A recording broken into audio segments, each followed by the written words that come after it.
আসসালামু আলাইকুম, সবাই কেমন আছো বন্ধুরা? আজকে মুগ ডাল দিয়ে ডিম দিয়ে রান্না করব বন্ধুরা।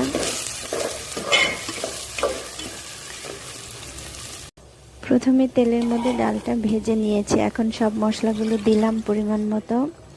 তারপরে দিচ্ছি ফুটন্ত গরম পানি।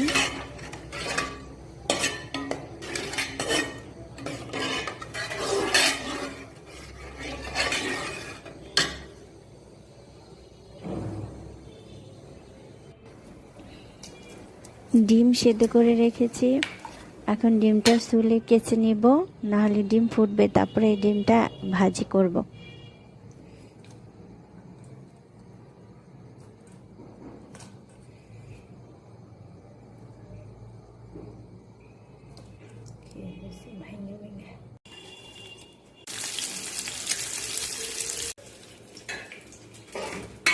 ডিমটা ভেজে নিলাম, এখন দিয়ে দিচ্ছি ডালের সাথে এবং শুকনো মরিচ দিয়ে একটা ফোড়ন দিলাম।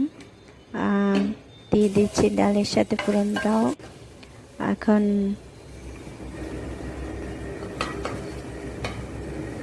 একটু লবণ চেখে নিই। হ্যাঁ, অনেক ভালো হয়েছে, নর্মাল একটি খাবার।